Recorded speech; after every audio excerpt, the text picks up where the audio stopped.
Hey, what's up, everybody? This is Real Time with Prince Blue. Today is the 29th of, what is it? Is it still November? I gotta put my headphones on, y'all. Here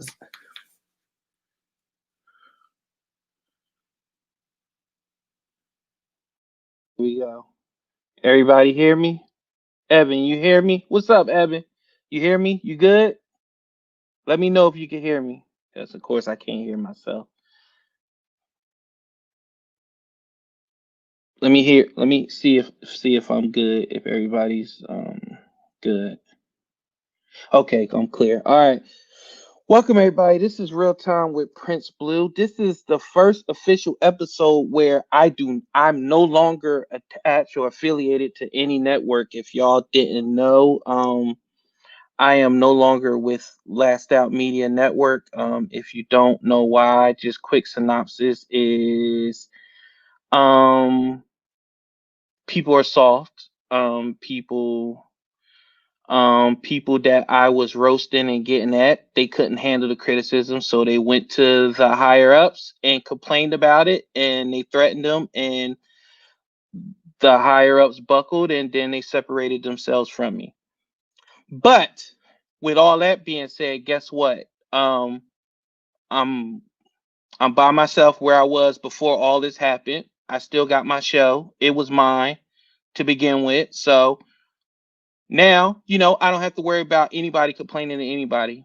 I mean, I was saying what I wanted to say any damn way, but now it's even more clear. I don't have to worry about anybody saying, well, Blue, can you do? No, I can't.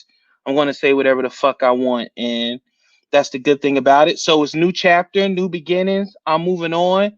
I'm going to be doing everything that I set out to do in the beginning, which is give you fresh content, genuine content, real and honest opinions from me, and a person also that's not going to be afraid to admit that they're wrong. This show going forward is going to be my health and fitness episode. As y'all don't know, I am a type 2 diabetic. I have high blood pressure. I have what else do I have? I have back issues. I have foot issues. I have diabetic neuropathy in my hands and feet. I suffer from migraines. I also suffer from major depressive disorder and bipolar disorder. So I have a whole bunch of shit going on. And working out and doing any type of fitness actually helps me. It helps me physically and it helps me mentally. And with that, I have two very special people that help me on that journey. One I'm going to introduce to you now, and then the one a little bit later. I got to send them the link. The first person I'm introducing is that's my sister, y'all. I see her as a sister. We met in the police academy over a decade ago, and ever since then, man, she's just we just been tight, and we've always kept in touch. We've always been close. And when I went on this fitness journey, she was one of the first people I contacted because she's so good. She's always been into fitness. She's in shape. She knows what she's talking about. She knows how to keep you motivated. I'm going to bring her in, but I'm just going to tell you that she is a very special person to me and to everybody else. And I hope that whatever she brings forth to you, you will enjoy it and you will take something from it, and you will be able to, get yourself going. So I'm going to introduce her. It is Karen Foggie, Fitness of the Stars, which that star is me. And she's the owner of ZenSpirationalFitness. And as you can see, it works. Look how sexy I am. So here's I'm going to invite her in. Hello. Yo, what's up, everybody? Bro, what's going on, man? Nothing much. How are you? I can't complain. Thank First you. of all, What is my personal trainer drinking? What is that? This is Okay, apple what juice. is it? Apple It juice. ain't no. Well, why is apple juice halfway and your pinkies in the air? That's bullshit. That's grown up apple juice. My drink. Inside joke, y'all. Inside joke, Dad. I'm Well, sure. we gonna get the inside jokes. So, sis, how are you? And tell the people a little bit about yourself. Doing good. I'm a little sore. Had a couple sessions today. Legs feeling like noodles. Um, Other than that, I'm blessed, healthy, and just trying to make it to the next day. Okay, so let's get started on. We're gonna get started with the fitness stuff, and then we'll get into all the embarrassing stuff about me. But tell everybody about your business and what it is you're trying to promote when it comes to health and fitness. I think health is definitely a very important part of everybody's lives that some of us kind of overlook, especially during the holiday times. You around family, you're drinking, you're gorging in food, and not doing anything to burn off all of that food that you just took in. So the way my business got started was I actually lost the best friend of mine, my German Shepherd. Her name was actually Zen, and I didn't even realize she was sick. Uh, she showed me what it was to be loyal and to push and to fight and to continue to be loyal to me without me even knowing that anything was wrong with her. So that inspired me to, want to help other people and be loyal to them as far as their health. Um, no matter how sick she was, how sleepy she was, how tired she was, how fucked up she was. But I was like, Zen, come on, come here. She was there. She had my back for everything. So when I lost her, that just inspired me to try to let her live on through my business. And that's where I got my business name from, ZenSpirationalFitness, because I like fitness.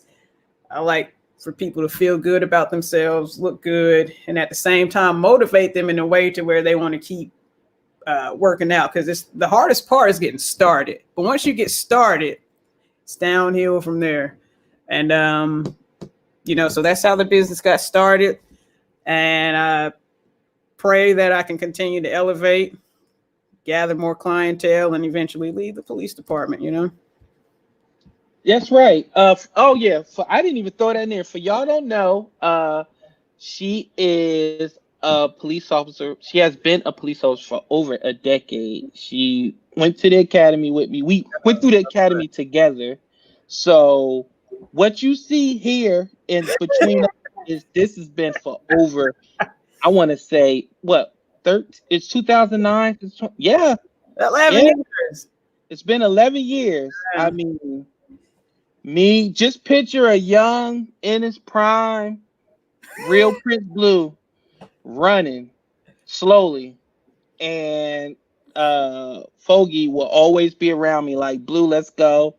When I will fall out, she'll be like, "Don't fall out, come on!" Like she was always a positive and upbeat person, and fitness was always her. That was in the mornings. Like I never see somebody smile during fitness. And you Oh, really hate those people. You hate those people when you see all they chiclets while they doing sit-ups and push-ups. I'm over there dying. She's like, because I'm gonna tell y'all something. Fitness is hard. I don't care what they tell you. Fitness is really, really hard. And especially if you're not used to doing it, you mhm. have to have something to push you, whether it's internally or externally. And sometimes when I have to fully admit that I am a person where I have to be held accountable. And where I love about your approach is like my wife, like she's always coming to me whining. She's like, Foggy just texted me and told me get my sit-ups done. I'm like, well, you better get them shits done. And if my wife is not answering, you text me And I gotta feel like I gotta live with this woman. You like, is she doing her sit-ups? Now, y'all know I ain't no snitch. I ain't no Nino Brown. No. But you know, I make sure she's doing them. And like my wife, you know, you hold your clientele accountable. You don't just be like, okay, you paid me, you get your hour, that's it. No, it's a 24/7 thing with you. So explain that approach with your style of fitness and how you keep your clientele going. I don't know. I guess it's just my personality. Once I get in it, I see what makes people thrive, and then I just take that and I just kind of run with it. And if I see that gives them that little spark of energy or motivation, then I'm gonna just keep doing it. I'm gonna just what? Just like your wife. No, I'm just saying. Like, look, Ty, she was like, I don't wanna. But when I put on that motherfucking City Girls. Oh yeah, yeah, she is so yeah. I put on my wife music for her. She is the most ratchetest therapist I think I've ever. But bright, intelligent, sweet, very. But can tell you all Trina's singles. Yeah. I'm like, one day we was riding. She was like, I was like, Trina, what song, Trina? Everything gonna be all right.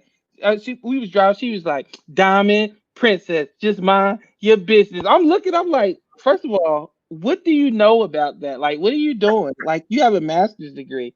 You shouldn't be singing that filth. But try to turn it on and off.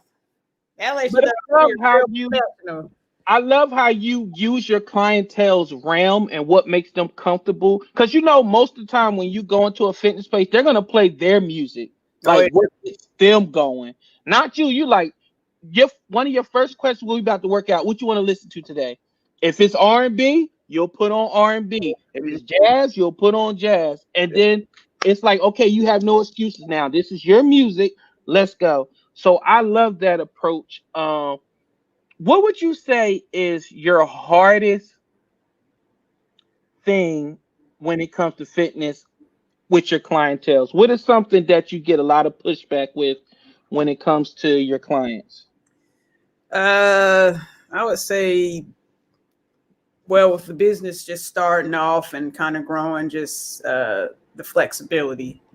I have clients that say, oh, this day might work better opposed to this day, but then I still have my full-time job that I have to take into consideration. So I think that would be my biggest downfall, is that my full-time job is taken away from my clients and trying to get them to where they want to be, essentially. And me as a former police officer, I understand like what you go through, because I asked you all, one of the first thing I asked you, I was like, do you work today? Because I know how it is to, like, before you got to go into work, you got to do something else and you might just want to land. So I'm always trying to look out for you that way. But I know when you're building a business, you kind of have to be super flexible with your clients. And I get that. But being a police officer and knowing, I was one of them. Like, I was in shape, I guess, when I first started. But as it went on, like, my fitness declined. Like, you look the same you did 10 years ago. Me, I probably ate two of you. Light-skinned people. I know you got this thing about light-skinned people, but it's because I'm light-skinned.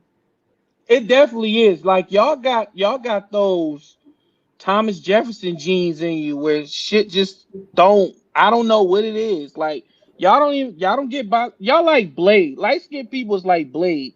Okay. Y'all got all black people's strengths and none of our weaknesses. Like, y'all don't have to worry about low credit scores and shit like that. Wow. Or going to the back of the bus. Y'all good. But we was inside the house though getting raped. You ain't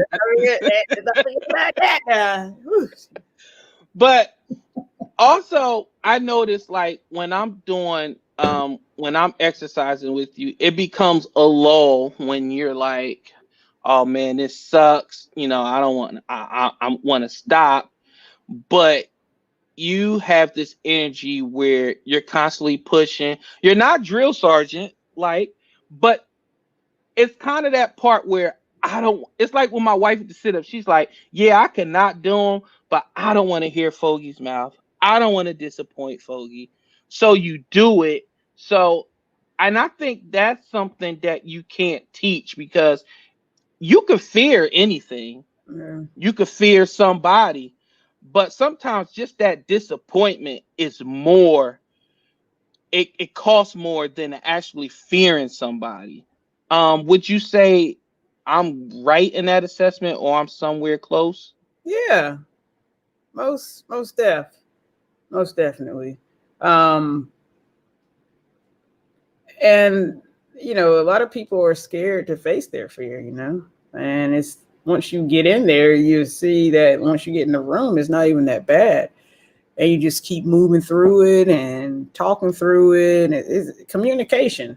Whether it's a workout relationship, a marriage, a friendship, whatever, just communicating, and just constantly checking in with to make sure that that person is good, and then along the way, just have little conversations about little small stuff, and then you get them off the topic of even working out. We moving over here, but you don't even realize you're working out, burning calories, and doing something. You know what I'm saying? So that's what I like to try to do too, to make it interesting and switch it up here and there, so it's not the same thing. So you can try to guess the workouts that we're doing. No, I'm gonna try to switch it up and keep you guessing, keep your body on his toes per se. On his toes. Well, I know one thing. That goddamn jump rope. Like I want to fire that bitch into the sun. Like this ain't the city high double dutch championships. Like everybody can jump rope. Like I hate that damn jump rope. Oh, I come on, hate it. it's not that bad. It's not that bad, You just man. the jump rope is gonna get you where you need to be. It's a How? great source of cardio, or you can have Ty taking it behind closed doors, whoop you with it a little bit. Jump Listen. ropes are your best friend.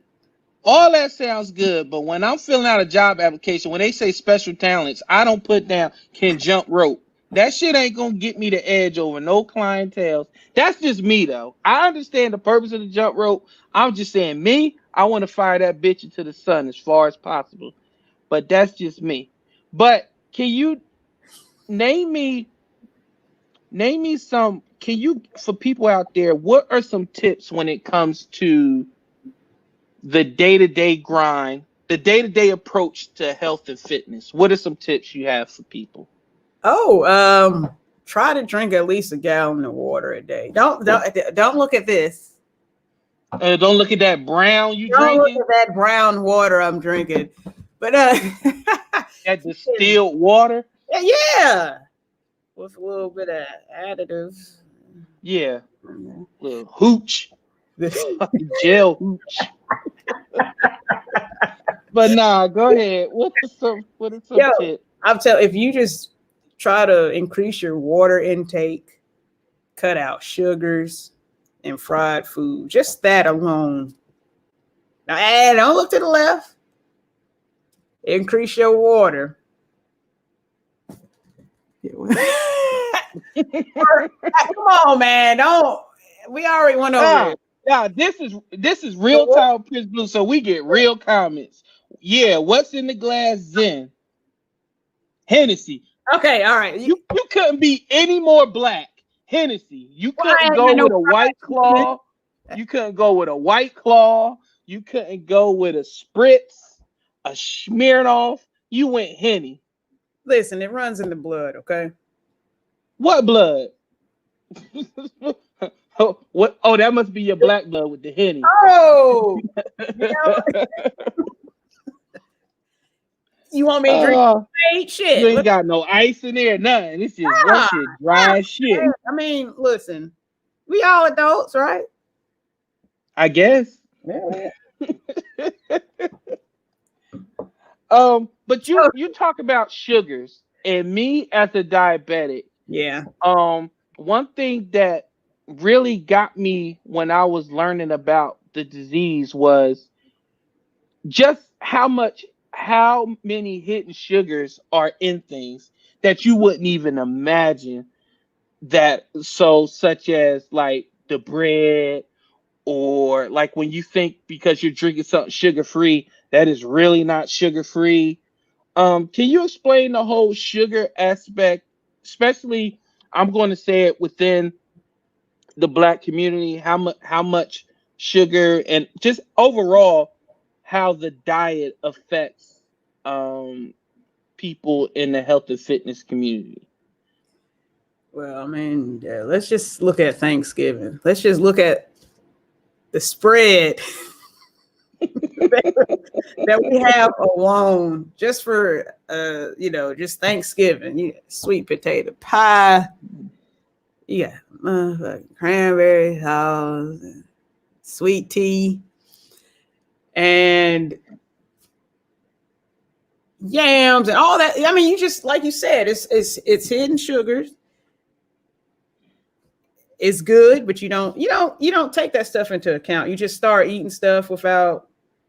Now listen, I'm not a calorie counter of how many sugars does this have, probably because my metabolism is set up a little differently than people. But some things just run in our generations. High blood pressure, diabetes, high cholesterol, all of that stuff. So we have to just be cognizant of the things that we do intake in our bodies. And if we are going to intake certain things, then we have to be able to have a somewhat of a solution. And that's where like the fitness kind of comes into play. Now, me, I can kind of eat whatever I want to, because I'm like, all right, I know I got to work. Don't roll your eyes. Don't roll them. Was it that obvious? It was that obvious. Okay. So, I look at stuff like, okay, I'm about to eat this, but I'm gonna be fine because I know at the end of the day, I'm gonna burn it off by doing, Careful now. Jump rope. Careful. Okay, jump rope. Where you was going? Talking about you was gonna burn it off. Like, okay. Yo. Okay. Yeah. Listen, I know you. Go ahead. Yeah, I know. And I know the plates y'all be making too. Woo. Yeah, we be setting you up for failure. Like, she's the only personal trainer that once she finished working this out, we be like, come on, get some of this breakfast. So I gotta pay you to whoop my ass and you get breakfast? Man, I'm in the wrong damn business. Listen, I'm waiting for y'all to start offering insurance so I can just, get fed, get paid, and be covered. All under one umbrella. Okay, so what is the main thing that you think that when let's say you get a client, right? Mm-hmm. And I know everybody's approach is different. Like, your plans is based on what that client needs or their goals. Let's say you get a client that's like, I don't want to. What's some of those myths? They'll be like, well, I don't like women. They'll be like, I want to get in shape, but I don't want to get bulky, or I don't want. Like, you got some women that thinks that like lifting weights or doing calisthenics mean that they're gonna get bulky or whatever. Can you explain some of those myths when it comes to working out that you hear all the time that people need to actually be better, have better knowledge of? Explain the myth? No. Yes. But and then that goes back to what you were saying as far as like the fear thing. They do hear these myths or whatever, and it's like, that's just add to the I don't want to say, but the excuses and procrastination of just getting started. And I think people just have to, if they want something bad enough, they just have to make that sacrifice in order to do it. Now, as far as, I want to get all toned up, but I don't want to be bulky. Well, you got to start somewhere. And, Rome wasn't built in one night. So it's going to take you time to even build up to that point, to where you looking like the Hulk. So it's just small steps in the direction that you're trying to go, and then you just maintain that. Mm-hmm. Now you want to be looking like. First of all, don't be. I can hear it. All of America can hear you pop the cork on that Hennessy. It ain't. It only did that one time when I first popped, and now that I'm on here, it's popping all loud and stuff. But yeah, that's a damn shame. Okay, tell us about fitness. Boop. Go. You need to drink water. As I pop this Hennessy. Okay. Listen, and I want to say this. It's okay to enjoy yourself here and there, but don't let this become an all the time thing. Okay. And so what is moderation? Moderation, explain moderation. I'm doing this because I'm having a drink with my brother, and we're just shooting the shit at this point in time. Now I wouldn't encourage people when they're going through things, and this a fall back on just being a police officer. And the things that we deal with, we've seen, we've witnessed, we've contributed to, we didn't act on, whatever, builds anxieties. I actually suffer from anxiety too. And you see some things that you can't unsee. And then I know sometimes people turn to the bottle or other things to help them digest what they just took in during that shift. Could have happened, an hour ago, a week ago. That stuff still follows us. So what I've learned too also is when I have a stressful day at work, I come and work out and I feel so much better. I just let out everything on the bag or on the weights or doing push-ups or sit-ups like that. And I will say I would, have drinks on a very tough day, but I've substituted drinking with fitness. And I will say that that was growth for me in itself. So if you're going through something and you just feel like you need to, smoke a blunt, have a drink, take some type of, schedule to whatever it may be, I encourage you to just try, a light jog or, a couple push-ups, get you a punching bag, punch the shit out of that. Let all that stress out, anxieties, all of that, because if you don't let it out, it's going to come out in ways that you don't want it to. So again, that's why I think fitness also is important to people. It's an outlet to let out stress, much built up stress. And I'm glad you said that because we all have our ways of how we deal with things. Some people play video games, some people shop, some people exercise, some people drink, some people do drugs, some people. But the thing is, everybody tries to say like doing drugs is bad and drinking is bad and stuff like that. But you can also do other things that's outside of moderation that can become bad as well. So we need to,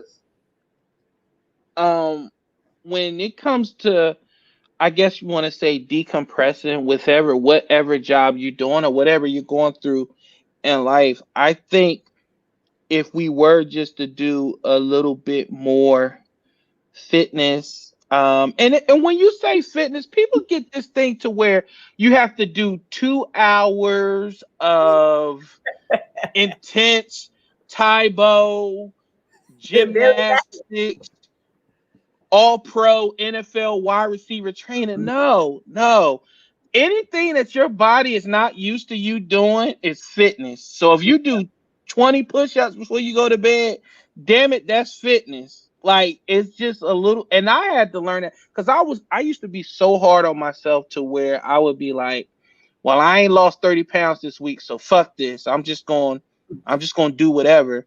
Yeah. But this has been the most consistent I've been probably since the academy, which was 10 years ago, that I'm doing something at least once every week. And that works for me because before the diabetes, I wasn't doing shit. That's why I ended up with diabetes. I wasn't doing anything. But now I'm doing something at least 1 or 2 times a week. And that's enough for me right now. And when I feel like I can move up and do more, I'll do more. But it's all about consistency and just doing something. Just getting out it, because you'll be surprised how much it takes to just maintain what you have Oh yeah. versus gaining, because you don't want to gain. You want to either maintain or you want to lose.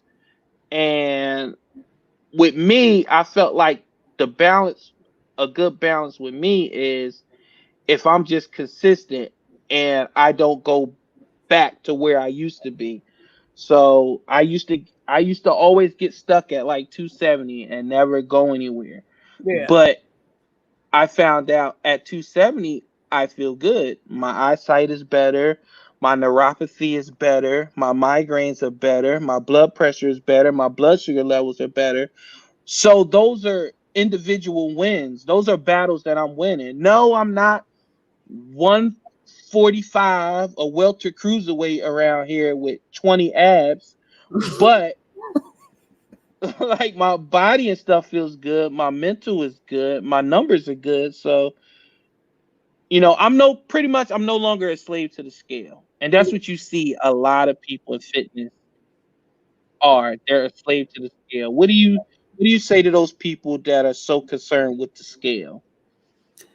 You know what? Don't even, if you have the willpower to just not even look at the scale for a week or two, and let that be your motivational tool. So, hey, I'm gonna start doing XYZ, and then I'll get on the scale in 2 weeks to see, so you're not doing the, okay, well, damn, I ain't losing nothing today, damn, I just went to sleep, how I gained 5 pounds type thing. So, put the scale up. And then falling back on what you said, 30 minutes, man, get that heart rate up, do something, whether it's helping, bring in groceries, take your dog for a walk, do something, get that blood flowing so you're not, just building up toxins, and you got to push that shit on out. Now, I will say this. There's a there the people are given a bad rap Mm, because in a lot of ways human beings do a lot of exercise every week. It's just that it doesn't last for 30 minutes. okay. We're talking about a high intensity workout. No.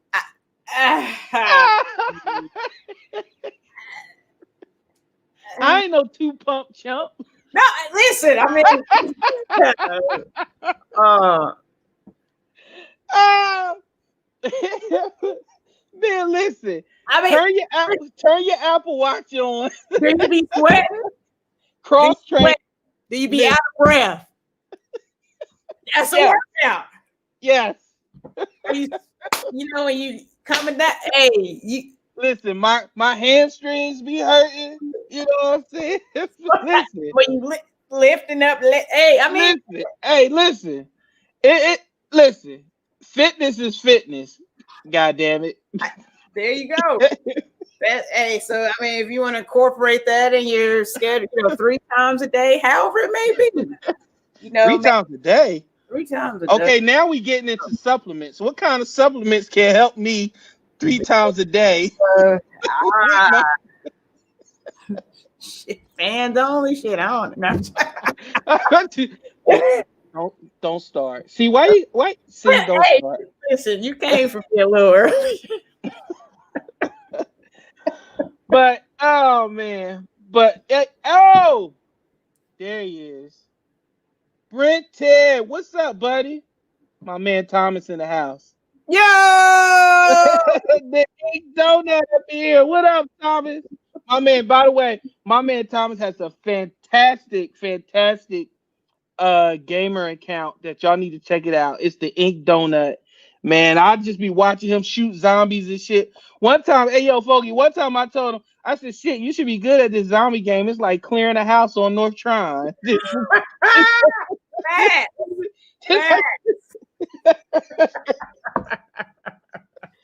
But remember, I told y'all that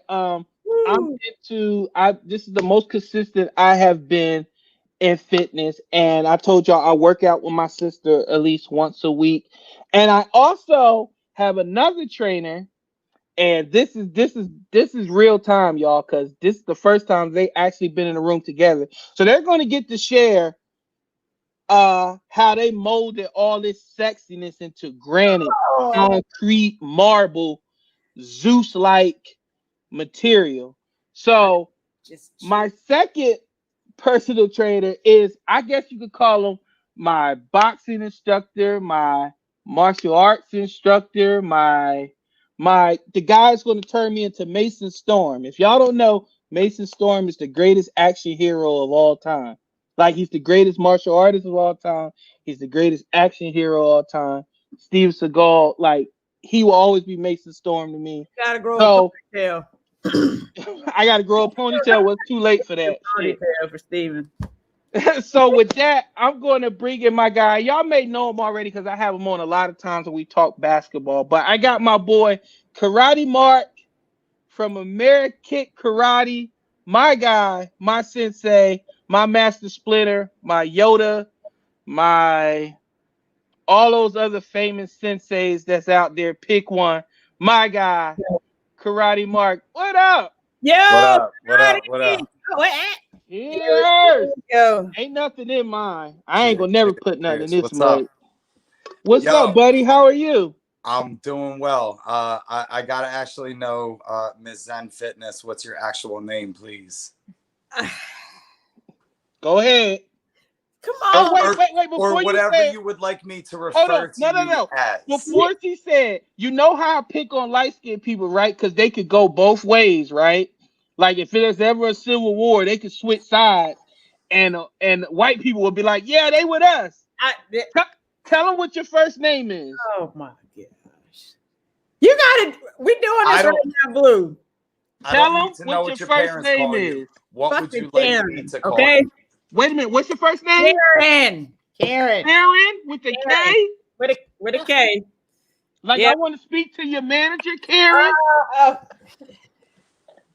Yeah. I got okay, that's what I got my bob underneath this hat too. Yeah.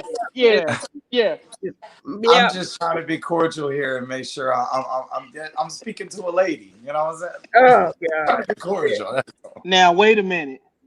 She may be a lot of things. Okay.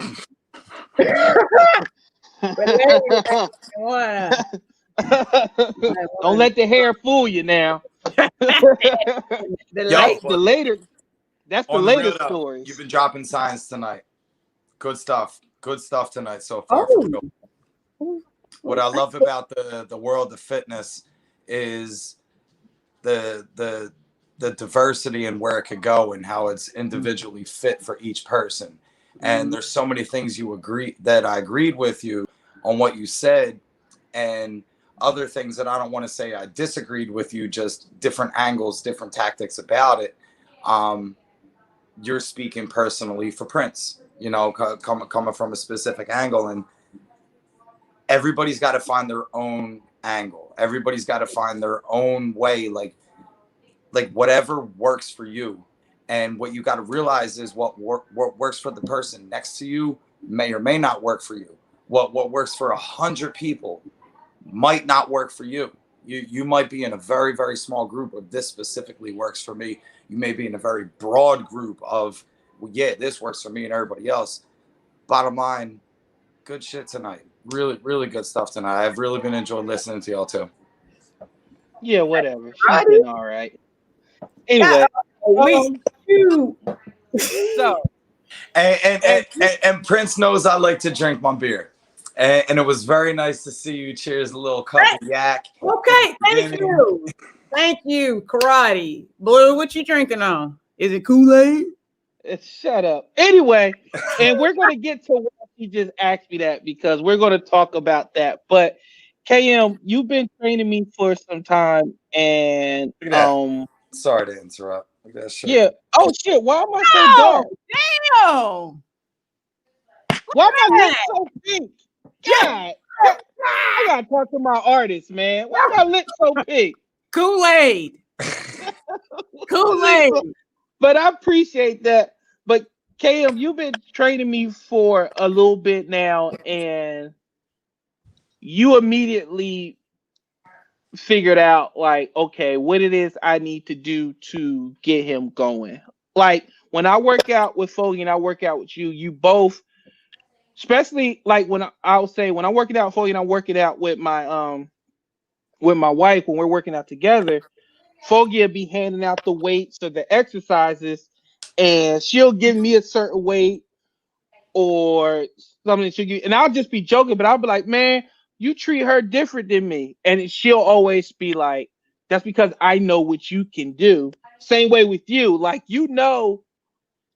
some days when I'm not necessarily bringing it like I should, and when days where I'm pushing it, you like, okay, I'm pushing them there. Let me fall back and you know do some type of talking to let him get his things about him, because I notice about you, like both of you, you never let me break form. If you see I'm breaking form, you'll stop and you'll be like, no, do it right. I'd rather you do it right and get less reps in than do all the reps and do it wrong. Can you can you both expound on that, why it's so important to make sure your clients do it right versus doing it to the max but not doing it correctly per se? Say we you and I do a lot of shoulders. You and I do a lot of shoulders and a lot of arms, right? Yes. Now, whether you're doing lightweight exercise or you're doing heavyweight exercise, and you're doing a simple lift or a simple lift, when the shoulders fatigue, when the body fatigues, what's amazing about the human body is that when this muscle starts to fatigue and you ask your body to perform, whether it be a simplicated or a complicated action, like lift your arms, but these muscles are tired, your body will compensate for that. You're asking your body to do a certain thing, a certain job, a certain task. Like a foul shot, when you're fatigued, you break your form. Simple answer, I'm asking my body to lift the arms up, but my shoulders are tired, so my lower back is going to compensate and swing. Now, if I'm doing light weights, all that's doing is semi-wasting my time. Tomorrow, I might be a little bit sore in the wrong spots. And no, I don't feel like working out tomorrow because my back hurts. I get it. Nobody feels like working out when their back hurts. But I'm doing heavy weights and I fatigue here and I swing my lower back. I'm out for the next couple months because I just pulled something, tore something. So the body fatigues in certain ways and then you compensate.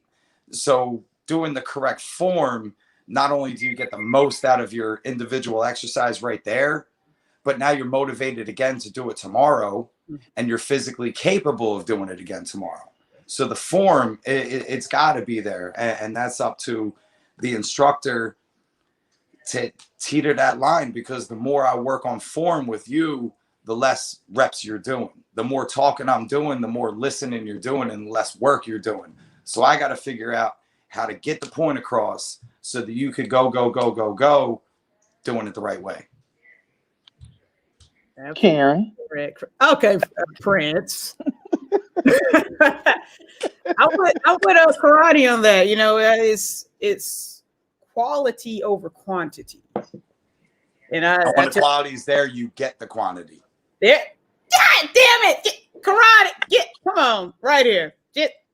Break. Are you? We just pounded it. Oh, yep. Yep. Like karate said, you start fatiguing, you're not going to get that full flexion and range of motion of what you're trying to do to affect a certain, exercise.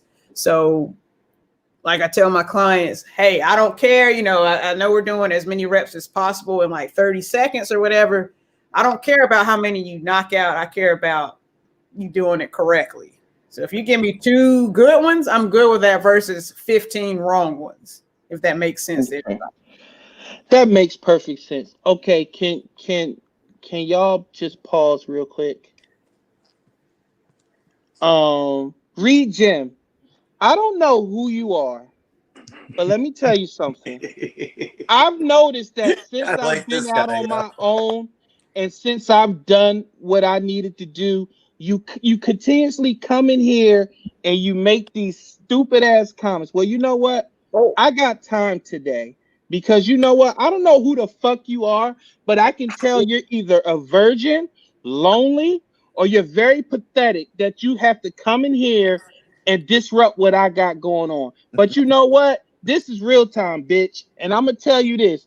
Every time you come in here, I'm gonna light your ass up. I don't know if you're a sadomasochist and you just like the feeling of being roasted, but let me tell you something, bitch. There is no name, no handle, or no nothing that I can't find out who the fuck you are.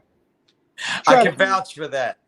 All right. You told me a couple days ago I gotta find something online, and I got a guy. I got a guy that can find fucking 5 minutes later, anything. you sent me a screenshot of something from like a year ago, bro.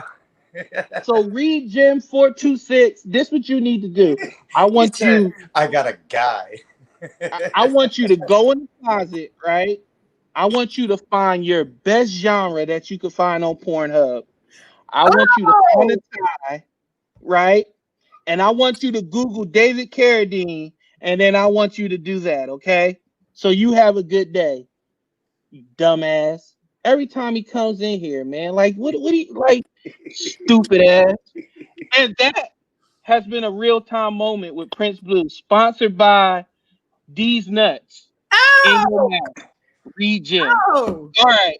See? So Yeah. I gotta deal with these fucking clowns all the time, man. But I'm not a normal podcaster. I done told y'all that. I'm not sponsored by nobody that could be like, do you really think you want to say that? Yes, I do. Because I'm not sponsored by anybody. All right. Damn. That's Anyway, what I like. That's what I like. Getting back to fitness. And that's another thing. You know what fitness does to you? Give you confidence. Give you confidence to deal with jackasses like that who may want to say, like he just said, we're doing a fitness hit on a descendant of the Clump family. Now, to a normal motherfucker, that will hurt. It don't hurt me. It don't hurt my type 2 diabetic ass in a minute. You know why? Because I'm still here, bitch. I'm doing me. I got 2 personal trainers on here with me that are going to make sure that I'll be here for a very long time. And they give me the confidence because, yes, sometimes I do feel like I'm not where I need to be, but I got 2 people that love me and look out for me and make sure they're going to get me to where I need to be. Let me interrupt you here, too. Go ahead. You know I like this fucking guy because I think he's pretty fucking funny.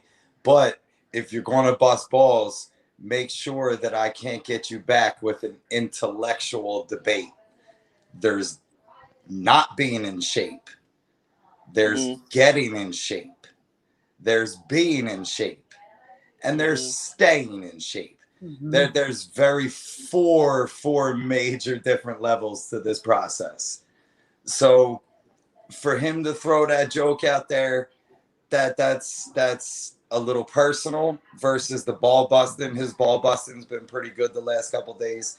That's a little bit personal because you're on a journey right now. Yeah. You're on a journey. Everybody look like. But it's definitely, but I already know it's definitely probably somebody that is fans of the 2 motherfuckers that can't handle being roasted. So they go crying to HR or whatever. So you know what? He could just kiss my black ass. How about that? I don't have no problem for Did that. he turn into Karen right there? Yeah. But he probably do.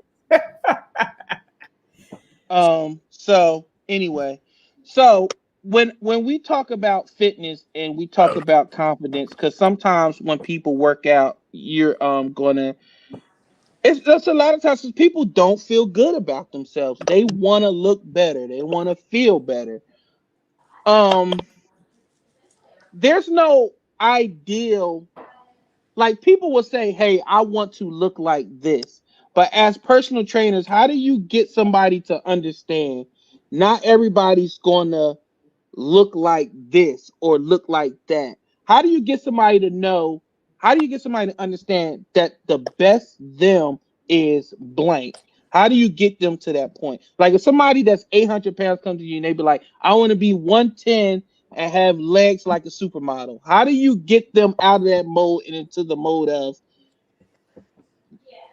just try to keep it positive, but don't bust their bubble. Like, how do you make that happen? Well, go first. Okay. So we'll sit down and discuss the goals or whatnot, and we just have to understand that it's going to be a process, and that stuff doesn't happen overnight. This is going to be a commitment that's going to take hours of blood, sweat, tears, small injuries here and there, whatever the case may be. But nothing is impossible. And, we might have a conversation that, hey, this is where you want to be. Just understand, like Karate was saying, just because you see this person transformed in 2 weeks doesn't mean that you're going to transform in 2 weeks. It might take you a little longer because you got to look at other factors, like what are you eating? What else are you doing?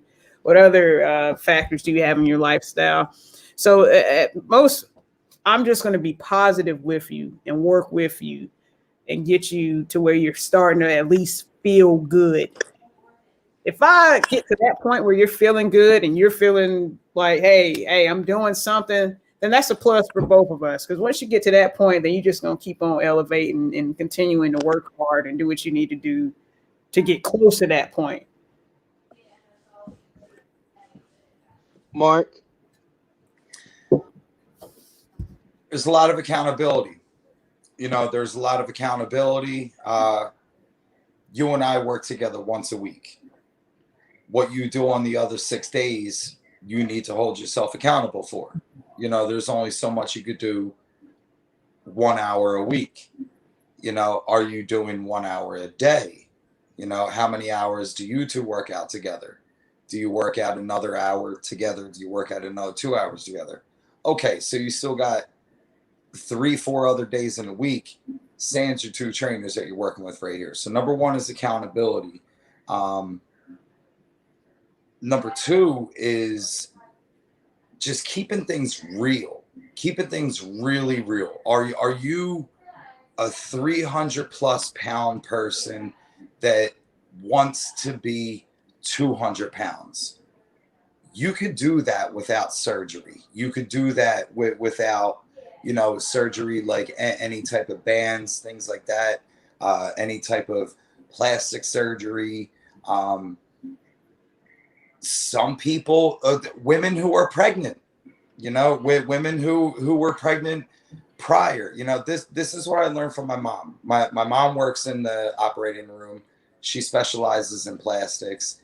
And one day I was kind of preaching to my kickboxing class, who was at the time chock full of women who had 15, 20-year-old kids. And I'm saying, light weights, max reps, light weights, max reps. And she's like, son, what you don't understand is these women have bodies that have changed and skin that is stretched.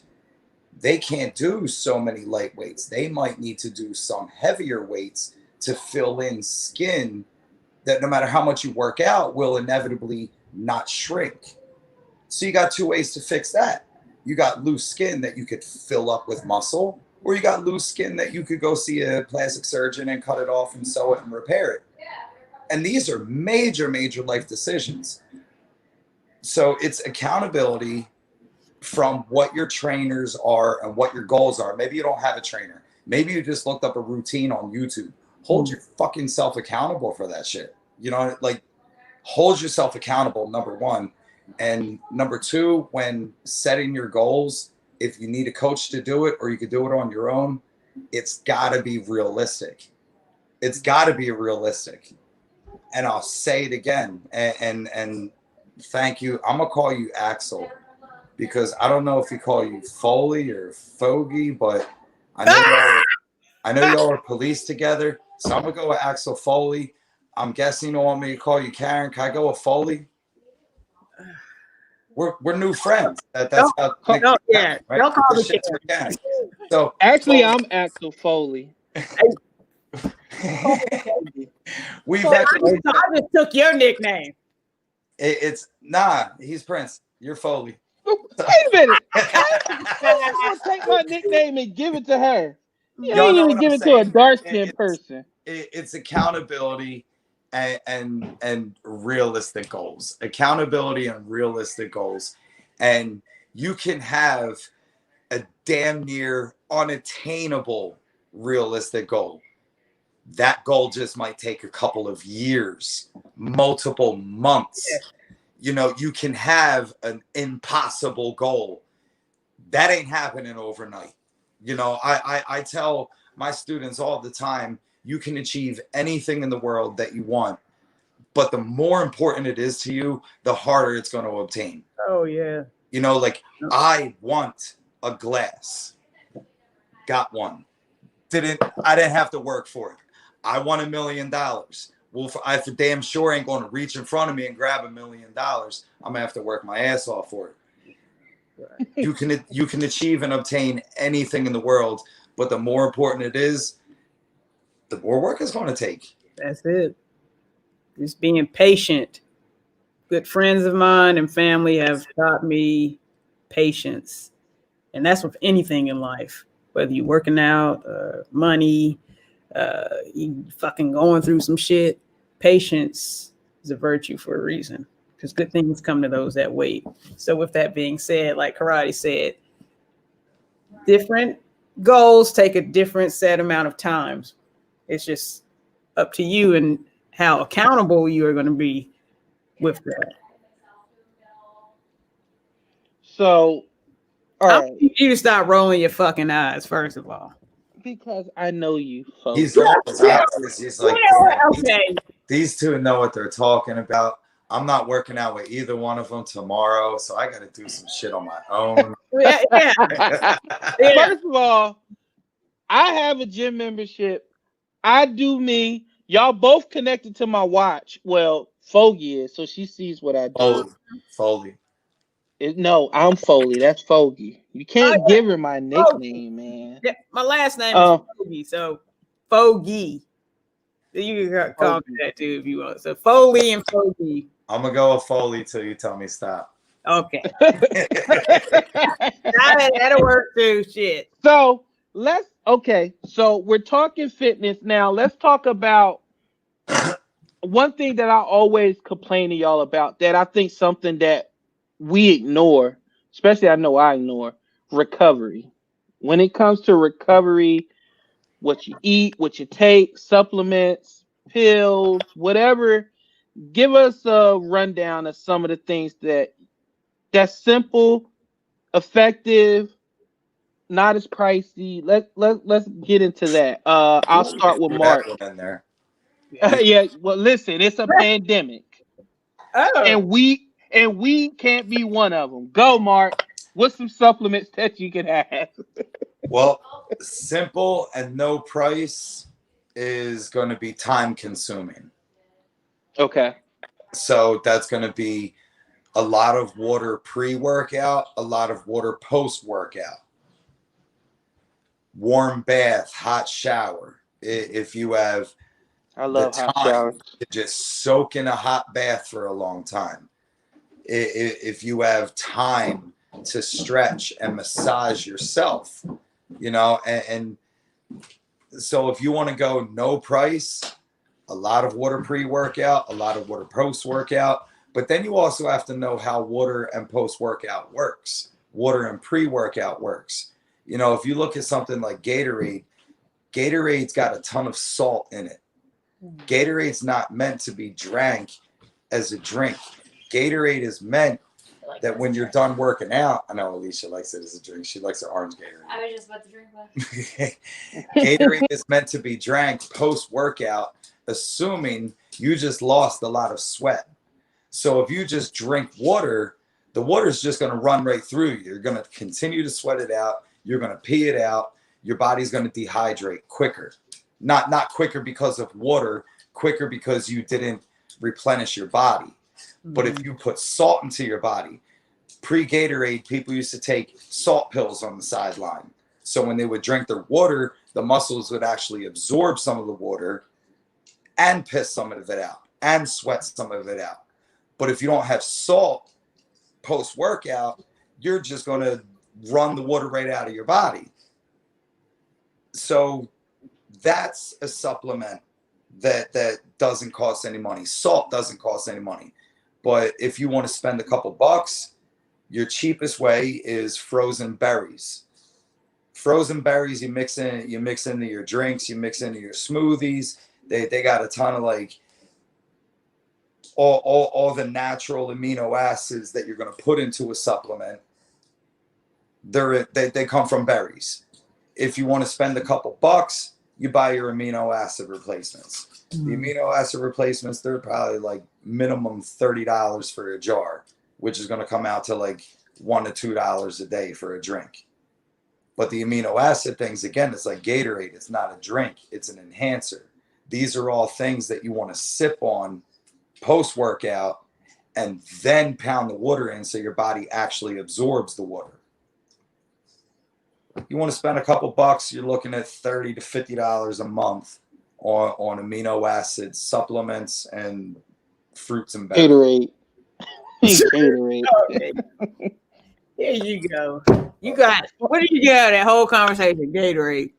Listen, I'm what you call a couple sips of selectional Gatorade listener. post workout. Couple sips of Gatorade post workout. Look at Marshawn Lynch, Floyd Mayweather. What do they do at the end of their workouts? Floyd Mayweather drinks a Mountain Dew. Marshawn Lynch pounds of fucking Skittles down.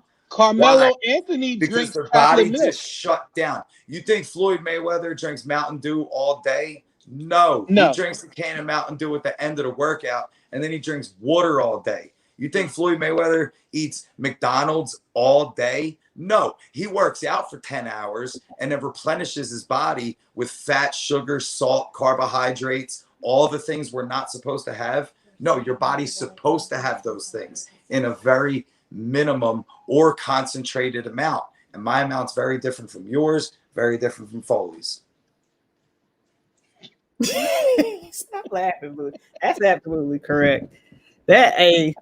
Boom. That's it. Oh. Well, listen, I used to do that stuff. How come I'm not a championship boxer? Why I got type 2 diabetes? I used to drink Mountain Dews after workout. I used to eat McDonald's. Why am I not a world championship fighter? We're starting now. Starting right now, boss. I love Alicia. Even though she know I'm full of shit, she's like, just encourage him. Just don't shut him down. We'll see you on an exhibition fighting like last night. You're fighting Jake Paul. Jake Robinson. July 2021. Hey, if Mark trained me, I can knock Jake Paul out. There's no doubt in my mind I can knock him out. I have faith in your expertise, tomorrow. Mark. It's the same I was fighting Nate. Yes, that laid Nate Robinson out.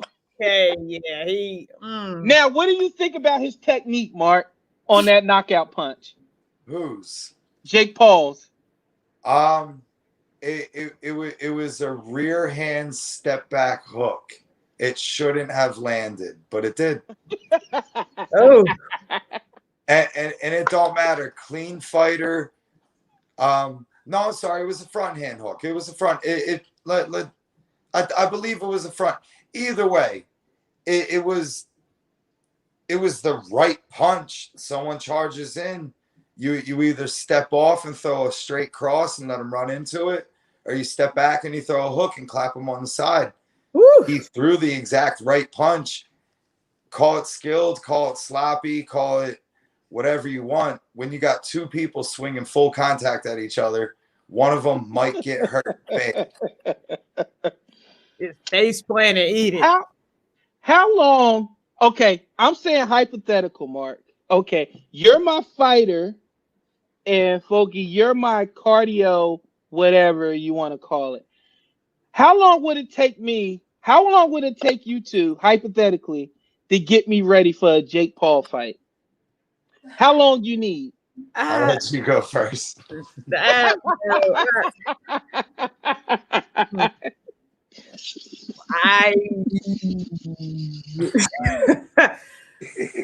didn't even see those punches. Time. He's full. See, I didn't even see those punches.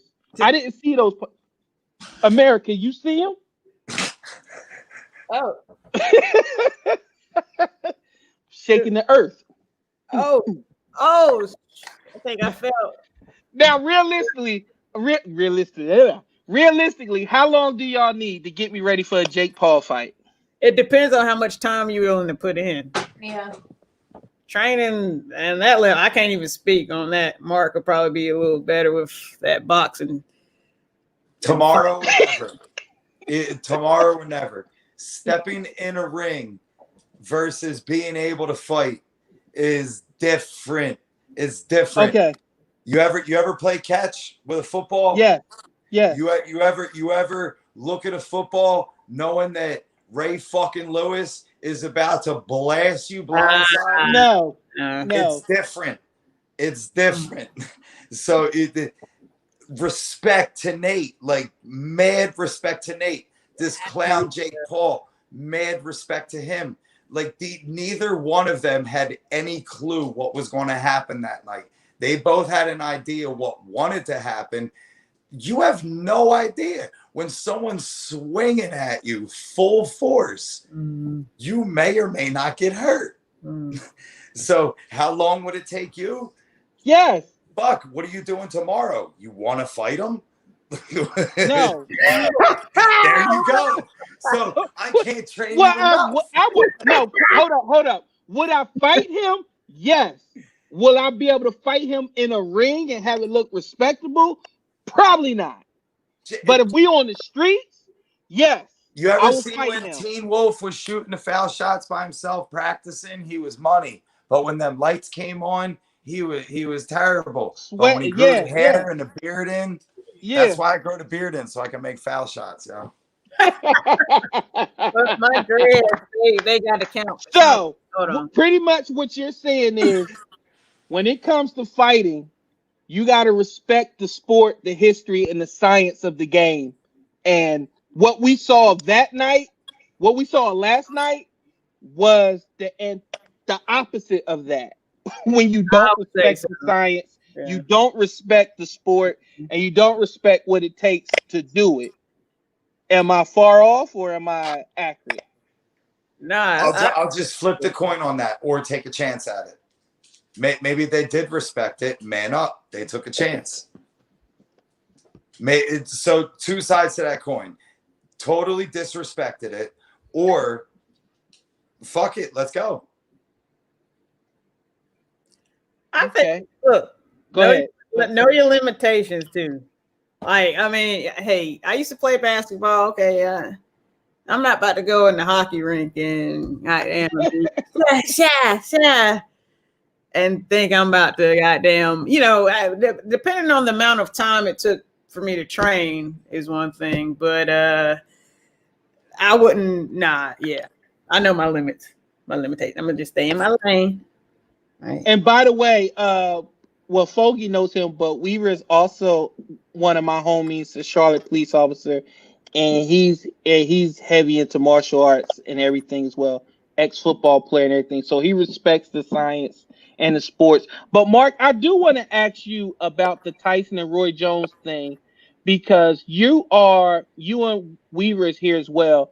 You're really historians where it comes to, and you believe in that styles makes fights. And when I just at a pure level, I'm looking at Tyson against Roy Jones, I saw the different styles, even if they were in their prime. Like, you see the way that they both would approach the fight, where Roy was Roy, and Tyson was that bull out the corner trying to find a weakness and trying to take you out as quickly as possible. What did you think about that from those two? And can you see something like that in the future with some up-and-comer fighters where the styles are totally different? Maybe weight classes, maybe? How do you see something like that looking? Like you saw last night? I want to say first, Alicia and I watched it together. We both thought it was extremely entertaining. I loved every second of it. For real. Well, you're a fight junkie. I loved every second of it. Now let's take it way back to the first time you heard about it. And it was titled Exhibition. This is not a fight. And you can't even use the word fight when it comes to boxing. The definition of a fight, no rules.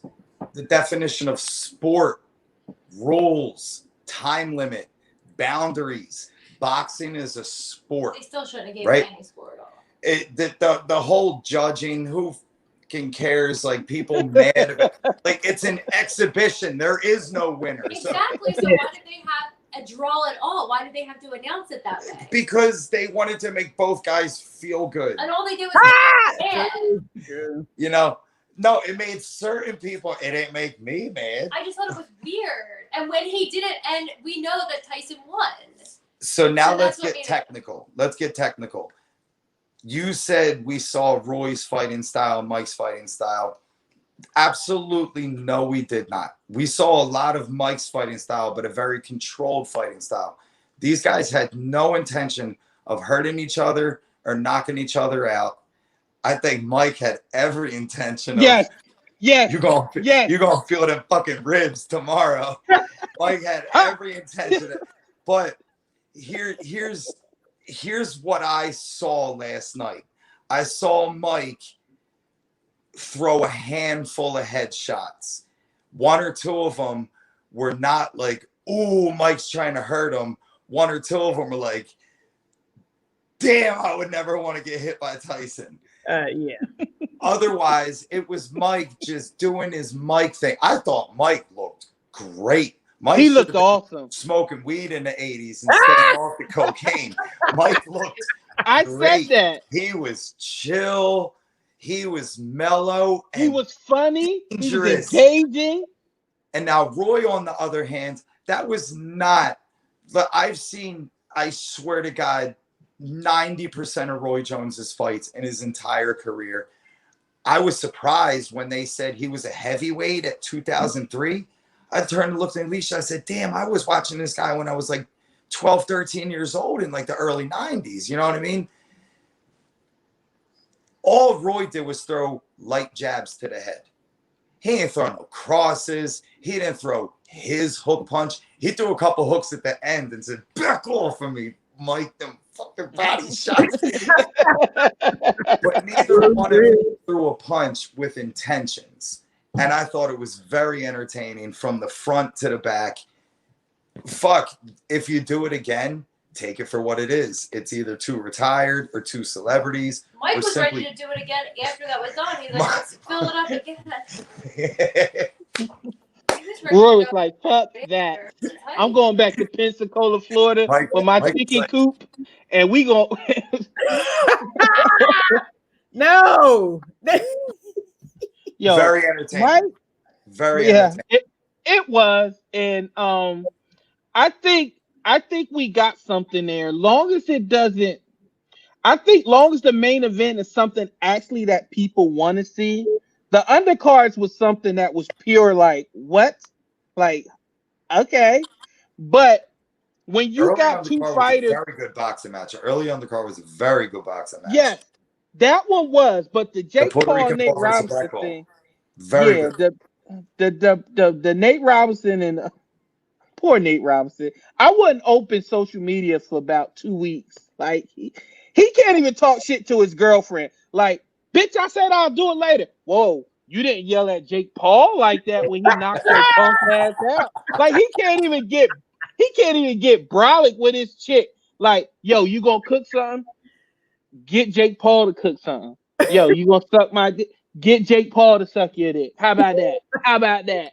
How about that? Nate Robinson, Lil Nate. You know what? I'm out of here. You got knocked out by Jake Paul.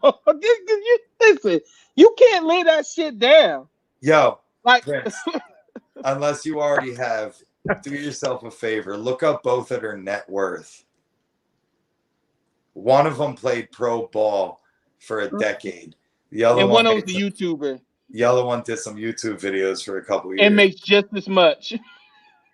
Excuse me? I would say a lot more. He had a lot of followers. You said just as much? Now, hold on. Now, I will say, now, y'all in my realm now. In the entertainment business, there's a lot of embellishment on those net worth things. Like, you know, then later on, you find out that the house... 22.6 million subscribers on YouTube, though.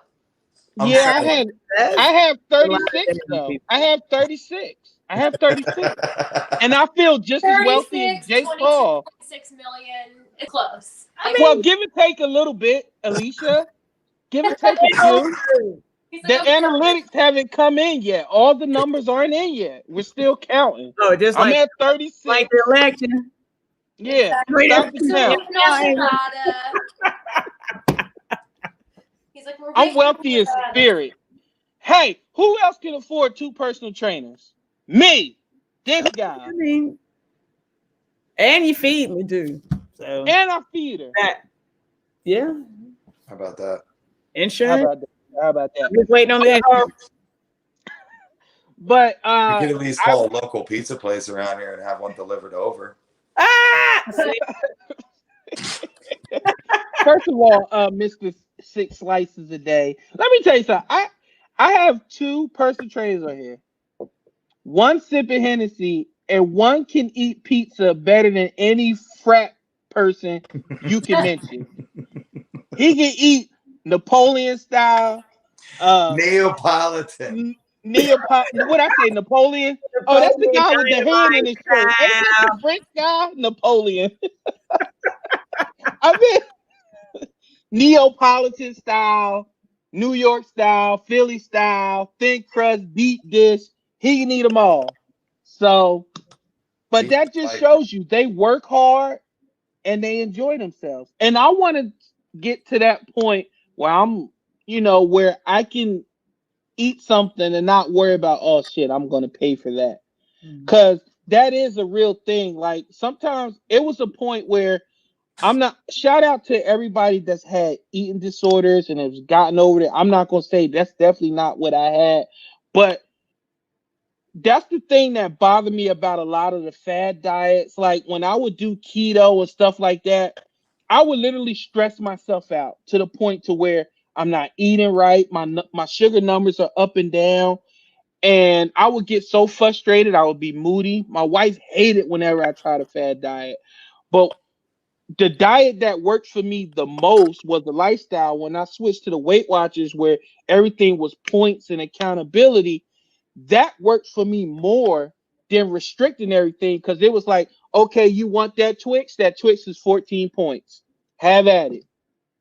But it made me think, okay, instead of this, why don't I eat the grapes that are 0 points, and I'll get better nutrients from that.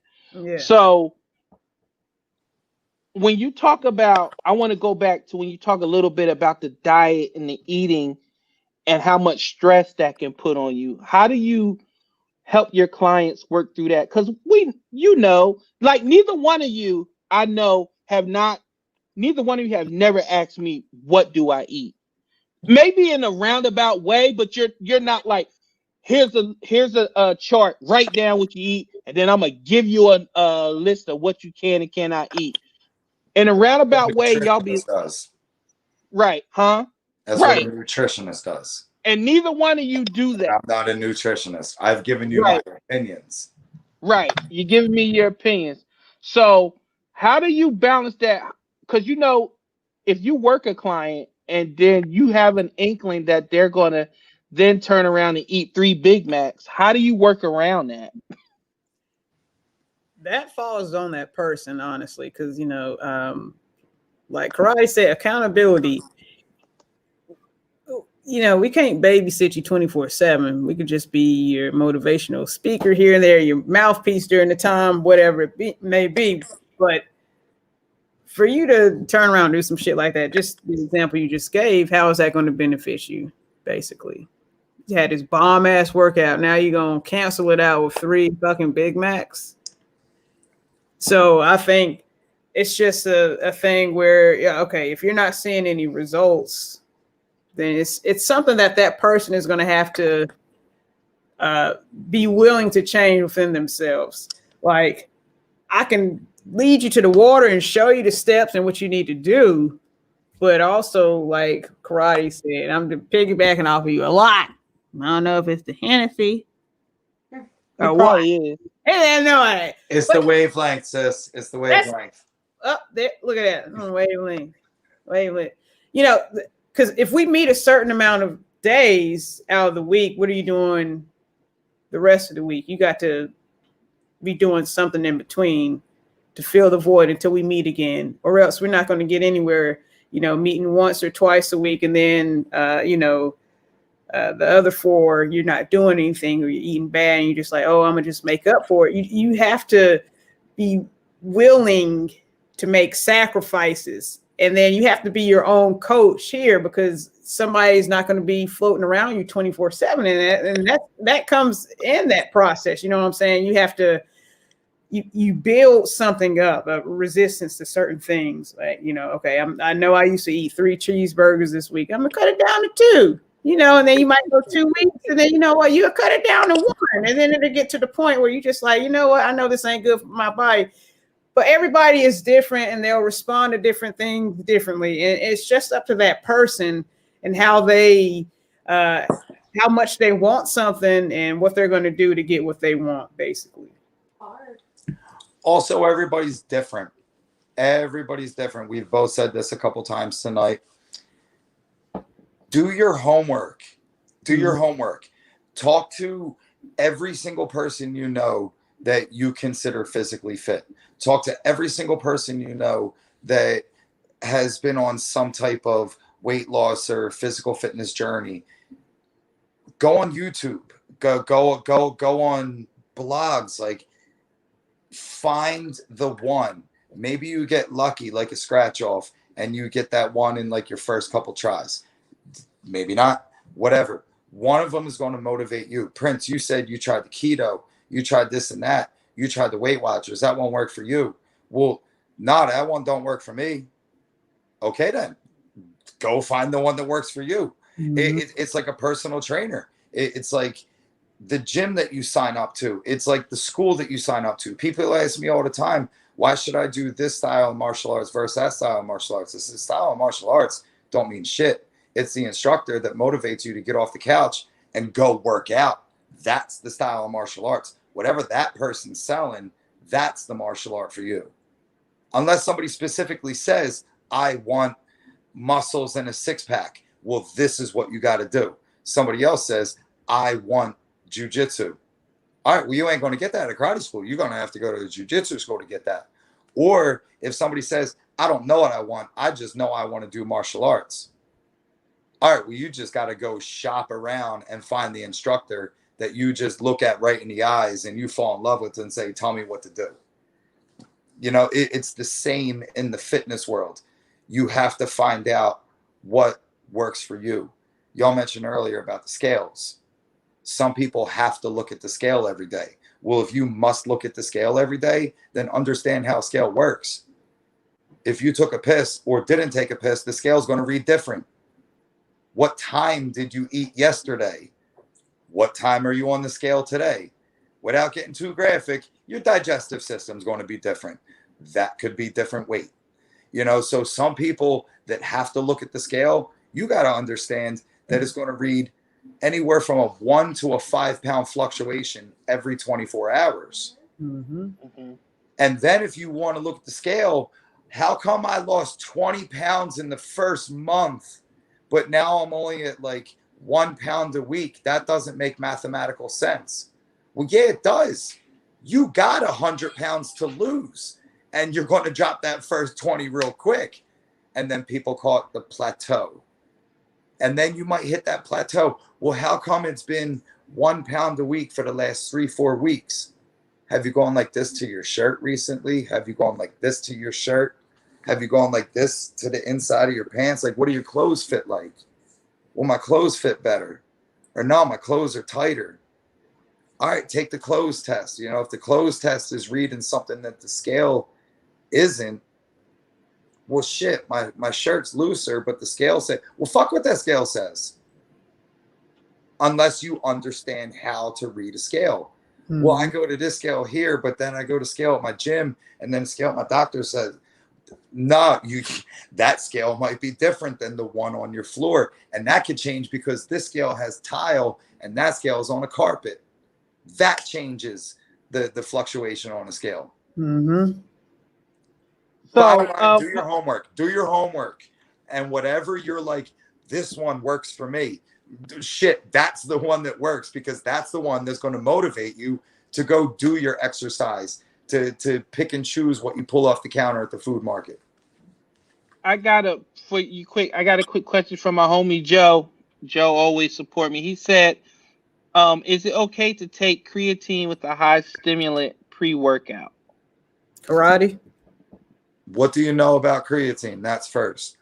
Generally speaking, what creatine does is it helps absorb water to your muscles. So now, why do I take creatine, and how much creatine am I taking? So why do I take creatine? Again, generally speaking, it helps absorb water to your muscle. So if I just did a workout yesterday and I want to work out again today, if I took creatine post yesterday's workout, drink a lot of water, just like with the salt and Gatorade, it'll actually absorb in your body. Creatine will absorb water into your muscle. So basically your muscle is just sitting in water all night, helping you recover so you don't get that acid burn tomorrow. Oh, so it's a quick turnaround I to take help creatine, you get through. So that's the base of creatine. Your muscle just sits in water, but you have to drink water in order for the creatine to do its job. Mm-hmm. The other part of creatine, so that's somebody who just wants muscle repair. Somebody else who wants their fucking shirt to puff out.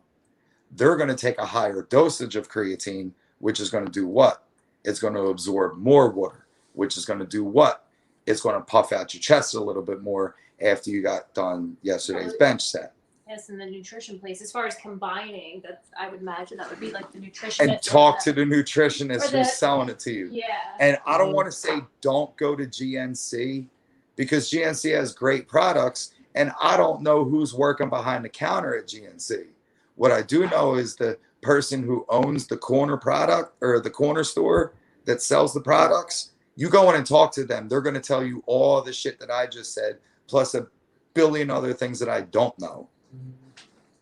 Right. And my homeboy Weaver said one thing about it. He was saying that people sometimes get confused where there's a big difference between a nutritionist and a personal trainer. Because I ain't gonna lie to you, a lot of my nutritionists, they bigger than me. They be sitting there, they be like, yeah, don't do that, don't do this. I'd be like, well, what college you went to? Like, did you go to Logan Steakhouse University? Because you kind of thick. Like, but I get it. Listen, it's all good. Like, but I don't know. I just always found that sometimes it was hard for me to get started, because especially when you're looking at your personal trainer's in shape and look good, and you're like, fuck. I wonder if they're looking at me like, look at this gelatinous, look at this huge bag of Funyuns. Look at him flopping around like a fish. You're worthless. You're weak.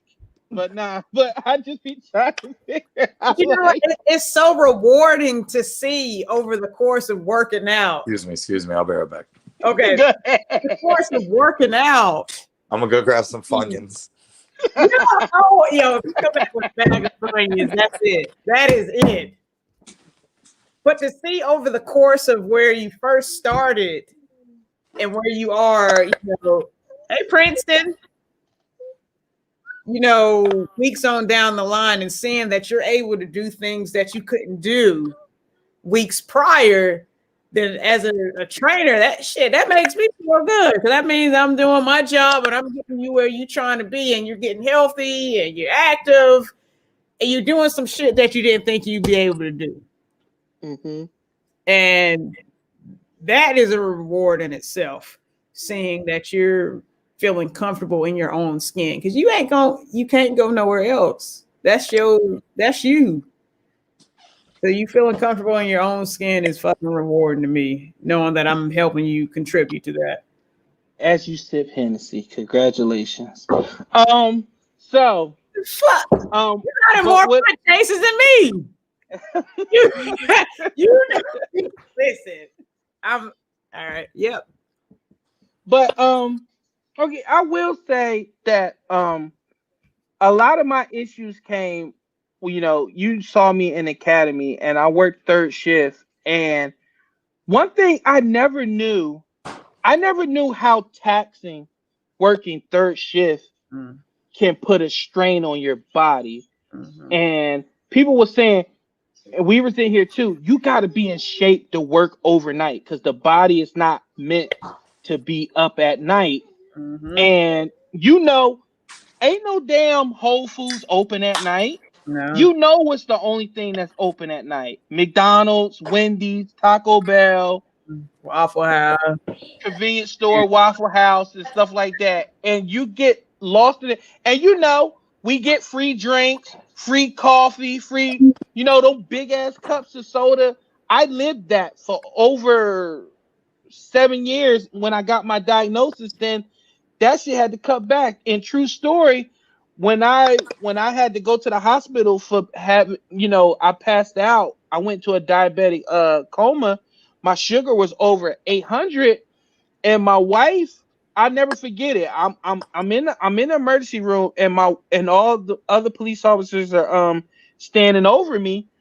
Well, they're with me with my wife trying to console her, and she's like, I don't understand why his sugar is still so high. I pack his lunch, I pack his flavor packs to put in his water. I don't understand. And then I remember my homie, he was like,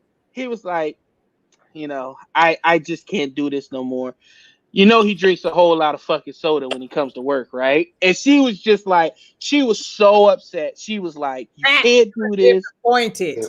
She was disappointed. Yeah, she was disappointed.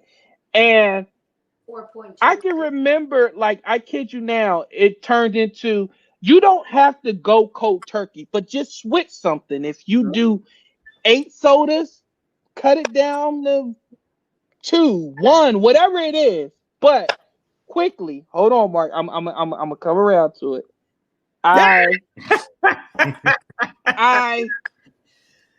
One day I just was like, you know what? I'm gonna try to find whatever flavor of diet soda I like, and I'm gonna stick to it because I sat down with a nutritionist, and she told me, she was like, how many sodas you drink? I was like, I probably drink around 5 or 6 a day. And then she showed me how many bags of sugar that is. And she was like, you're literally drinking your caloric intake right here. So instead of all these sodas, won't you try water with some cucumbers or water with some lemon or something that gives you a better buzz that'll help you stay here longer? So slowly I started making changes. Like instead of soda, I would drink diet soda. Instead of soda, I would drink Gatorade Zero, or I would drink water. Put the Mio in there, shake it up, and drink it. And slowly but surely, I noticed. Whoa, Did I do this? You just Did I do this? I did this. Gotta go like this. I did this. Like this. I did this. Well, which one is it? It look like Well, as long as you don't double fist it, it don't even matter. It don't even matter. It don't even matter. But I realized it's all about lifestyle changes. Like nobody's asking you to cut cold turkey, but just change your approach to things. And that's what has helped me along the way is I found out that you don't have to do it all in one day. And everything is moderation. And I stopped comparing myself to other people, and I started just focusing on me and see what I did better.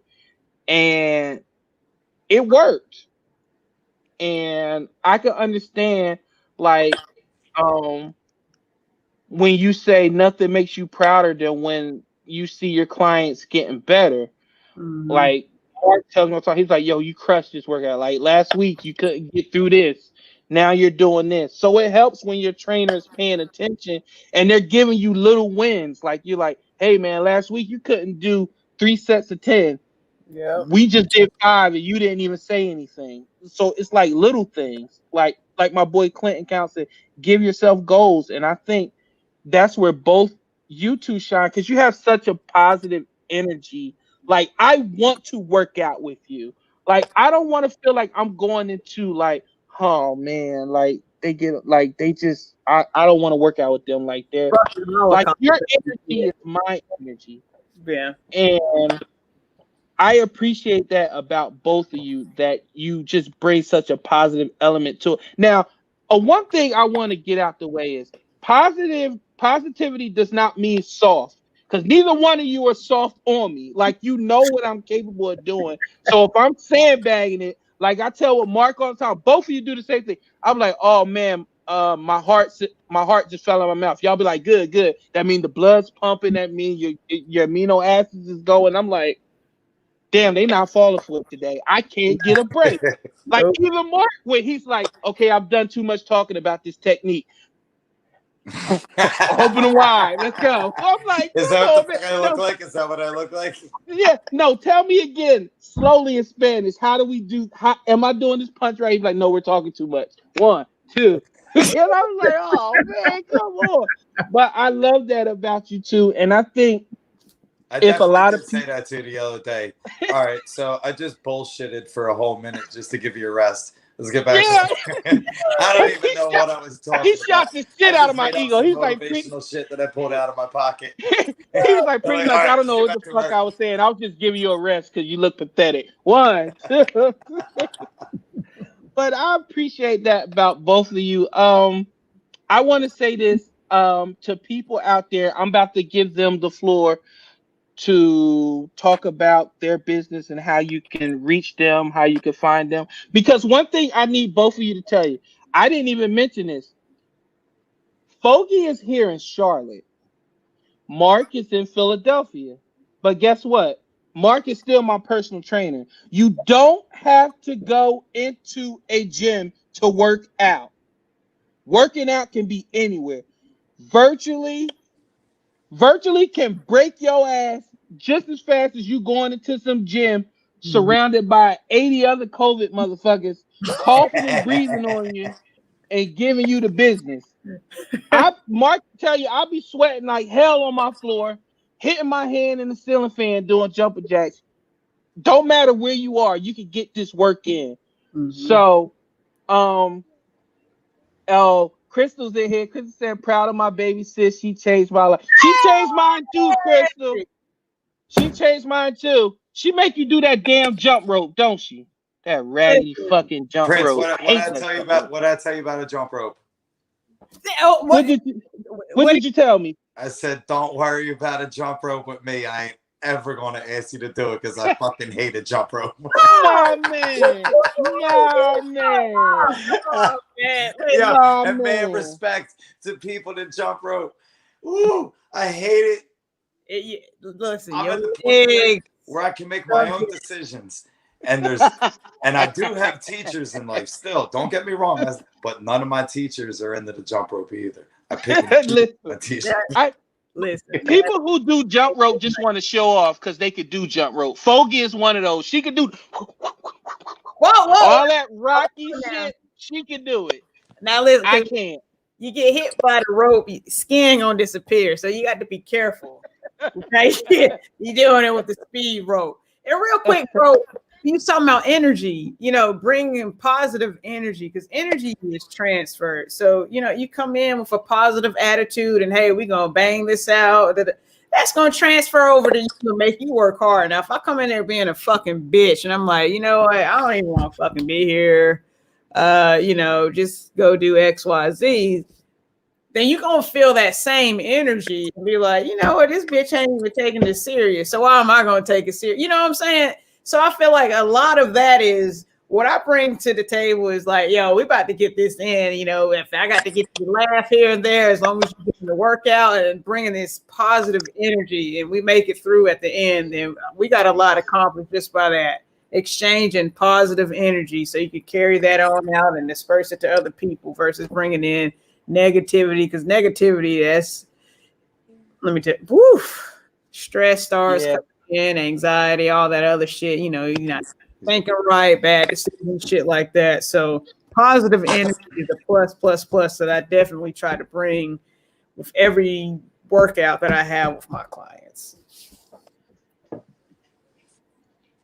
And for those who don't know, Foggie worked out my whole family during Thanksgiving. Oh yeah. Like she had us out there screaming. I know we brought the property value down in our neighborhood. All them Negroes in the Oh cul-de-sac my making all that damn noise. God. Like I Everybody didn't move have way a out here. hoodie. What they think this is Harlem? Shit. This is the suburbs. Get Yeah, them like out of you here. had on. Yeah, like y'all had on hoodies and stuff. Hoodies and Well, masks. one person, two people had on hoodies. They came up out them hoodies too. But I want to thank y'all for coming on me and talking fitness with me. I know it wasn't easy. To everybody that joined me, I know the football game is on and it was probably hard getting y'all away from there. But thank you.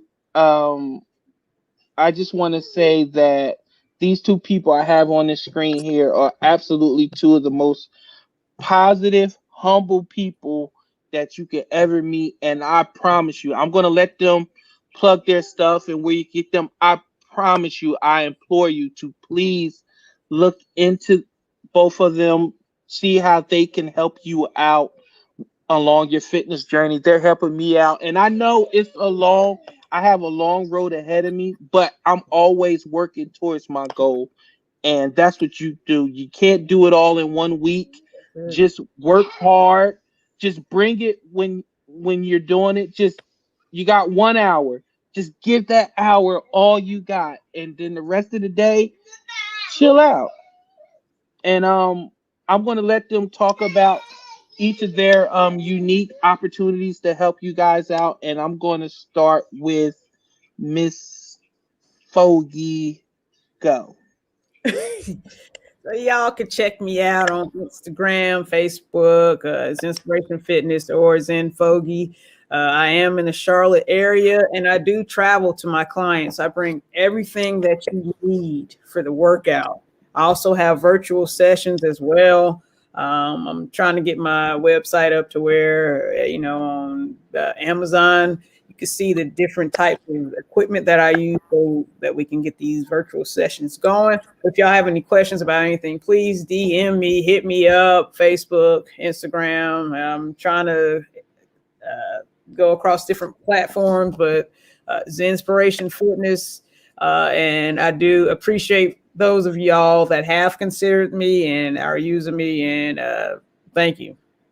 Most importantly, do you take Cash App? Yes.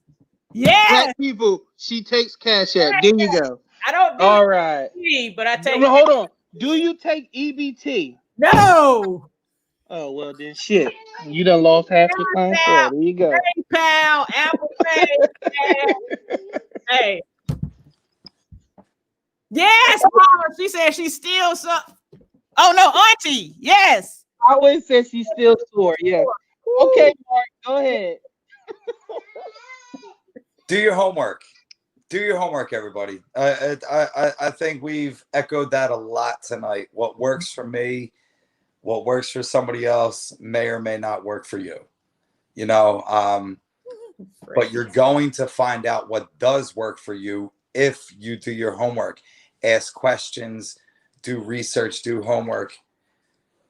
And aside from that, if there's anything I could do for you, I'm very, very easy to find. Like Prince was saying, I could work with you virtually. At Karate Mark 215, just hit me up. My DMs are open. Anything I could do for you, whether it just be a simple talk, you want to book some private lessons, I could do the private lessons with you. Anything you want to talk to my wife Alicia about, you can hit her up. You can hit me up. She's a market manager. She sells health and wellness products for women. She sells health and wellness products for both male and female. Some of the products and supplements that we take on a daily. Anything that y'all want to know about, Instagram reach me. AmeriKick any Philly. We got an Instagram, AmeriKick any Philly. You can reach Mark Gallagher, Facebook, AmeriKick. Anything I could do for you. Like Prince, we have a very unique relationship together, and it all started from bullshit on Twitter, but it's developed into not just a friendship, but what I love in life and it's living through other people's health and wellness. So if it's just a conversation that anybody wants to have, I'm going to be the person who's going to be excited about your questions and the conversation. If there's something that me or Alicia or AmeriKick can do for you, hey, we'll work out something financially. That's what you talk to the boss about. Me and you will work together. You and the boss, you work out the deals. See us at AmeriKick on Facebook. See us at AmeriKick Northeast Philly on Instagram. See me at Karate Mark 215 on Twitter. Fantastic. You guys are so awesome, and thank you guys for joining us. We're gonna definitely do this again. Like you said, please look up both of these. Empty. Yeah, you're empty. Drank a whole goddamn bottle of Hennessy during this It wasn't. Hey Weave, I'm gonna hit you up with the link and stuff for the t-shirts and things like that. I appreciate you. Yeah, I'm gonna put that link in there now. If I can find it. Jeez, I don't know where it's at. See, I'm also bad with this promotion thing, but that's because I really do this because I just be wanting to talk with you guys. I be wanting to hang out with you guys and interact with you guys. I'm not doing this for money or any of that. I just like talking with you guys and having fun and getting your mind off of things for an hour or so a day. Like I said earlier, if you missed it, Prince Real Time with Prince Blue is solo now. I'm no longer with Last Out Media due to some people I was roasting, some people in the Philly area on the radio or whatever. They couldn't handle me roasting them, so they called Last Out Media and they threatened them with a whole bunch of lawsuits and bullshit. So Last Out Media had to make a business decision, which they did, and their business decision is my game. Like the two people that's with you right now, like each of them will not throw a pity party for me. They'll be like, okay, that happened. Now what you want to do? So what I did was just that quick. I said, guess what? Real Time Prince Blues now is going to be Real Prince Blue Media. That means everything around associated with my show comes through me. You ain't got nobody else to go through. I am the CEO, You the are your CFO, the boss. bouncer, the head of security, the black righteous man, the HR, whatever it is that you want to be. That's what I am. I'm controlling my show, and I'm gonna let people know that it ain't shit you could do to stop what I'm trying to do, and I'm going forward. And for the most part, I never got into this. I never got into this to be famous. I just got into this to talk with people and uplift people and give my brand of comedy or whatever it is you want to call it and help people out. And I think I've done that, and I'm going to continue to do it. And me having anybody behind me or my family is my team. My friends on here is my team. Each one of you is my team. I don't need a team. I don't need a network. I don't need any of that. I just need y'all to keep listening whenever I do a show and enjoy it. Keep supporting me, and I'm gonna keep giving y'all what y'all expect from me. And thank you. Shout out to everybody. Man, this has been a great episode. I hope y'all coming off y'all Thanksgiving plates and dinners. I'm not saying change your life in a day, but start thinking a little bit about fitness because you know we all gonna have it. What? That New Year's resolution on the 1st that you probably ain't gonna keep on the 2nd. Listen, so build up to it. If you normally have 4 plates of ham Christmas, knock it down to 2. If you normally, eat a whole lot, be like, hey, I'm just gonna chill out a little bit. Or maybe work out. Squeeze in a workout before the new year. Just something. Let me get one more thing before we get done here. Go ahead. Because y'all were talking about this before I came on, and it's something really important here. It all starts at Halloween. From Halloween until December 31st, there's a list of excuses. I'm not going to work out today. Why would I? I just ate a bunch of Halloween candy. I'll work out tomorrow. I'm not going to work out today. Thanksgiving's this week. I'll start working out on Monday. I'm not going to work out today. I got a Christmas party. I'll work out on Monday. I'm not going to work out today. Shit, because I got 15 million places I got to go to take Christmas, Hanukkah, whatever you're doing this year. I'm going to work out January 1st. It all starts the end of October and it goes straight through to New Year's. A list of excuses. It's bullshit. Thank you. Sorry I interrupted. No, Hey, listen. It's all right. You got to start that summer body now. Bullshit. Summer body now. Right. I'm gonna have my summer body ready, y'all, because I'm at least my goal is to be at least go down 2 cup sizes by the summertime. That's just me though. Everybody else could be different, but that's just me. I'm trying. I no longer can fit Victoria's Secret. I'm in Hanes. I'm embarrassed. I need that fixed. Go Birds. Here's what you do. Buy yourself an authentic Sixers jersey, 2 sizes too small. So you already spent $250 on the jersey, which is too much. You already spent too much, and you bought the shit 2 sizes too small, and let that fucker rot in your closet. I already have a Sixers jersey that's 2 sizes too small, believe it or not. You lie. You're going to end the show with a lie. Mark, you know I am a shopaholic. You, Foggie? Bro, you had like 35 Nike and Jordan boxes, and I saw 1 pair of dress shoes. I was like, what the fuck? Listen, what am I wearing dress shoes to? A job interview? Listen, I gotta show y'all the dress shoe collection one day. I get my suits. That'll be next time I feature. I'm gonna show you. My dress shoe collection is. I get my dress clothes through funerals, weddings, father-daughter dances, and I don't know. Sometimes my wife make me take pictures in sunflower fields, and I gotta buy something nice. Other than that, I got 2 keys. I got 2 keys to pasty skin. Lots of tattoos and plain clothes with banging shoes. That is true. That is true. That is. You white and light-skinned people. Wait a minute. Hold on, Weaver. I do have dress shoes. I have a pair of what's the people? They real pointy. What's the name of the dress shoes? They pointy. I don't know what's the name of them. Damn it, I have a brown pair, I have a black pair, and I have another black pair. And then I have my shiny Frankenstein shoes from when I used to wear my uniform when you go to court. I'm about to get them right now. Here we go. Here's my dress shoes. Okay. I got dress shoes. Because y'all gonna play me like I ain't got dress shoes. Oh my gosh. I got dress shoes. I got... a benefit to not having children, we were able to turn one of our guest bedrooms. I have dress shoes. Look at that. Boom.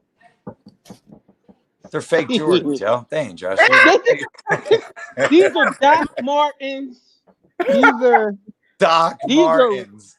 These are Ross. What are you in the Pride Boys, yo? Did I say Doc Martens? I didn't mean Doc Martens. You've been in Carolina too long, bro.